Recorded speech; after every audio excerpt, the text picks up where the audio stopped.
नमस्कार, युवा मंच यूट्यूब चैनल पर आप सभी का स्वागत है। मित्रों, जैसा कि आप सब जानते हैं कि इस परीक्षा को लेकर के लोगों के बीच में उहापोह की स्थिति बनी हुई है और शिक्षा सेवा चयन आयोग इसे स्पष्ट नहीं कर रहा है। आयोग के अधिकारियों का कहना है कि हम परीक्षा की तिथियों को घोषित कर चुके हैं, हमारी कोशिश रहेगी कि हम परीक्षा करा लेंगे। यहाँ तमाम साथी अपने मन से अलग अलग विचारधारा उत्पन्न कर रहे हैं। ऐसे हालात में अब सवाल ये उठता है कि आखिरकार होगा क्या।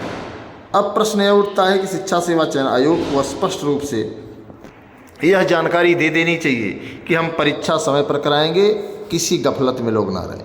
लेकिन आयोग ऐसा नहीं कर रहा है। और सबसे बड़ी बात, आयोग के आला अधिकारी भी कई बार फ़ोन करने पर भी फ़ोन नहीं उठाते हैं। अब GICLT विज्ञापन की बात अगर हम करें तो GICLT के विज्ञापन को लेकर के अगर स्पष्ट कहा जाए तो मामला फंस चुका है। नियमावली जो है बवाल का कारण बन चुकी है। कंप्यूटर में BEd लागू करने को लेकर के मामला न्यायालय पहुंच चुका है और न्यायालय के द्वारा नोटिस जारी क्या कहते हैं, एक सवाल जवाब किया गया और इसके चक्कर में LTGIC में एक लंबा समय लग सकता है। जब तक मामला निस्तारित नहीं होगा तब तक मुझे ऐसा लगता है कि GICLT की परीक्षा या विज्ञापन, ये सब चीज़ें शांत माहौल में दिखेंगी। तो अब क्या करना है क्या नहीं करना है, इसको लेकर के आप लोगों को कमेंट बॉक्स में सवाल जवाब करने हैं। और मैं यही चाहता हूं कि आप लोग आंदोलन की तैयारी करिए। आंदोलन अगर होगा तो सरकार पर दबाव भी होगा और विज्ञापन भी आएगा और शिक्षा सेवा चयन आयोग तमाम स्थितियों को स्पष्ट कर देगा। लेकिन अगर आप लोग यूँ ही मौन रहेंगे, सोते रहेंगे, तो कोई फिर आपकी समस्या को बहुत ज़्यादा गंभीरता से नहीं ले पाएगा। तो निश्चित तौर पर एक बड़ी खबर आज आई है जिसे देखकर मुझे थोड़ा सा हंसी भी आ रही है और आपसे मैं चाहूँगा कि आप भी थोड़ा हंस लीजिए, क्योंकि हंसने से स्वास्थ्य बेहतर होता है। गर्मी का प्रकोप बहुत तेज़ी से है और आप देख ही रहे हैं कि अगर आप प्रयागराज के इर्द गिर्द में इलाके में हैं तो आप गर्मी को देखकर यह अनुमान लगा सकते हैं कि टेम्परेचर कितना हाई है। और यही टेम्परेचर सरकार का भी आपको बता दें कि हाई करना होगा, सरकार पर दबाव बनाना होगा, तभी कुछ संभव हो पाएगा। अन्यथा की स्थिति में सब चीज़ें यूँ ही ठंडे बस्ते में चलती रहेंगी। तो उम्मीद करता हूँ कि आप लोग हमारी बातों से सहमत होंगे। आइए देखते हैं, आज बड़ा ही खबर दिल्ली से आई है और खबर क्या है देखने लायक है। अब देखिए, बेरोजगारी दर अप्रैल में 5.1% पुरुषों में ज़्यादा। केंद्र ने पहली बार जारी किया आंकड़ा। हालांकि इस आंकड़े को रोक दिया गया था। अभी यह आंकड़ा केवल राष्ट्रीय स्तर पर वार्षिक आधार पर होता था जारी। नई दिल्ली देश में अप्रैल में 15 वर्ष व उससे अधिक आयु के व्यक्तियों के लिए बेरोजगारी दर 5.1% पर रही है। सरकार ने पहली बार मासिक श्रम बल और बेरोजगारी के आंकड़े जारी किए हैं। अब तक यह केवल शहरी क्षेत्रों के लिए तिमाही और राष्ट्रीय स्तर पर वार्षिक आधार पर जारी होता था। सांख्यिकी एवं कार्यक्रम कार्यान्वयन मंत्रालय के अनुसार महिलाओं में बेरोजगारी दर 5% रही है। अप्रैल में श्रम बल भागीदारी दर LFPR देश में 55.6% रही है। ग्रामीण भारत में बल देखें तो 58% रही है। तो तमाम पूरे आंकड़े दिए गए हैं। तो ये भी आंकड़े जो है आप खुद पता लगा लीजिए।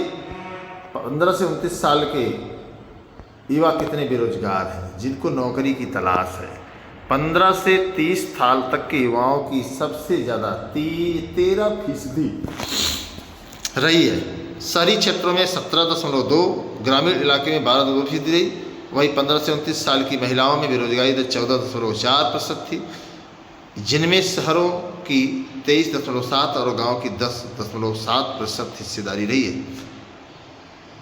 89,434 परिवारों का सर्वे किया गया। अब आप देखिए, अभी पूरा नहीं सर्वे किया गया है। सर्वे बता रहे हैं कि देश में बेरोजगारी चरम पर है और बेरोजगारी को कैसे कम किया जाए, सरकारें इस पर गंभीरता से विचार नहीं कर रही हैं। अब जब सरकारें इस पर गंभीरता से मित्रों विचार नहीं करेंगी तो निश्चित तौर पर देश में बेरोजगारी होगी और देश भुखमरी का शिकार होगा। देश में तमाम अपराध, चोरी, लूट डकैती जैसी घटनाएं बढ़ जाएंगी। तो देखिए, आप आंकड़ा देखिए और सरकारों को इस पर गंभीरता से विचार करना होगा और बेरोजगारी समाप्त हो उसके लिए रोजगार उत्पन्न करें, रोजगार सृजन जैसे कार्यों को सरकार को करना होगा। तो आपकी क्या राय है, आप कमेंट बॉक्स में बताएं। हालांकि अगर देखा जाए तो सरकार सरकारी सेक्टर्स को बर्बाद कर रही है।